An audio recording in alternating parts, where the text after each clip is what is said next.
15મી મે અમને ચેરિટી કમિશનરનો હુકમ મળેલ હતો, જે હુકમ મુજબ વ્યવસ્થાપક સમિતિની એક સ્થાપના ચેરિટી કમિશનરના હુકમ મુજબ કરવામાં આવેલી હતી અમારા લોકોની.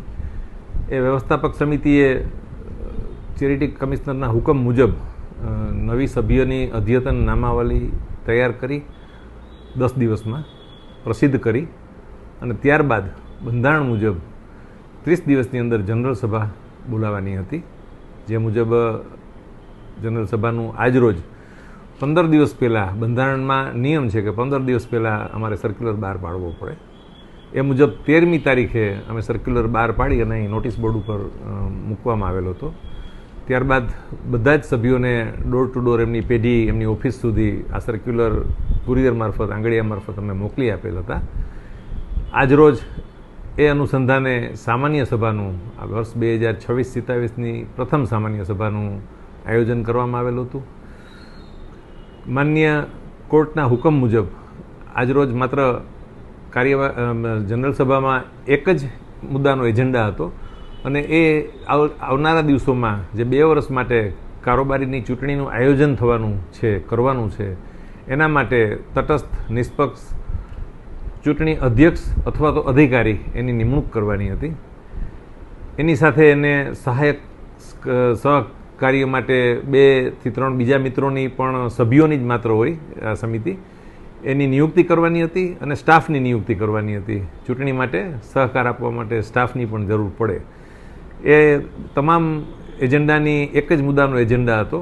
એ એજન્ડાની ચર્ચા કરવામાં સર્વાનુમતે આજરોજ ચૂંટણી અધ્યક્ષ તરીકે પરિમલભાઈ જમનાદાસ ઠકરાર, જેઓ સામાજિક રીતે ખૂબ જ બધી જ સંસ્થાઓ સાથે સંકળાયેલા છે, એમની સર્વાનુમતે નિમણૂક કરવામાં આવેલી છે. સાથે સાથે પરાગભાઈ જે છે એમના સાથે આપણા સભ્ય એ પણ ચૂંટણી સમિતિમાં છે અને મિતેશભાઈ આપણા બીજા જે સભ્ય છે એ પણ એમની સાથે એમની ટીમમાં સહકાર આપશે. ત્યારબાદ ચૂંટણી કાર્ય માટે સ્ટાફની જરૂર પડે એ પણ સ્ટાફની પણ નિયુક્તિ કરવાની હોય છે અને એ પણ નિયુક્તિ પેઇડ સ્ટાફ હોય છે. તમામ આજની મિટિંગ ખૂબ જ સારા વાતાવરણમાં સર્વાનુમતે કોઈ પણ જાતના વિવાદ વગર બધા જ 200થી ઉપર સભ્યો આજે હાજર હતા અને શિડ્યુલ બિઝી હોય, 4 વાગ્યાનો ટાઈમ હતો. આજે ગુરુ પૂર્ણિમાનો દિવસ હતો, ખૂબ જ મોટો દિવસ કહેવાય.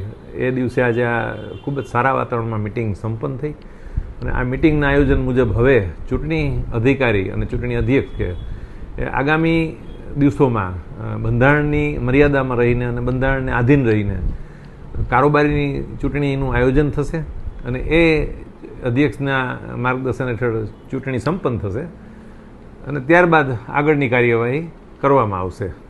લગભગ 3 અઠવાડિયાનો સમય જોઈએ. આ ચૂંટણીના આયોજનમાં ચૂંટણીનો સર્ક્યુલર બહાર પાડવો પડે, ફોર્મ ભરવાની મુદત આપવી પડે, ફોર્મ પાછા ખેંચવાની મુદત આપવી પડે અને પ્રચાર પ્રસાર માટે 1 અઠવાડિયાની મુદત આપવી પડે. એટલે આમ ઓવરઓલ જોવા જાય તો અમારી જે પ્રણાલી છે વર્ષોની, એ 3 અઠવાડિયામાં આ કારોબારીની ચૂંટણીનો કાર્યક્રમ સંપન્ન થાય. ત્યારબાદ એ કારોબારી સમિતિની નિમણૂક થાય અને એ અધિકૃત કારોબારી સમિતિના સભ્યો દ્વારા આગળની કાર્યવાહી કરવામાં આવે.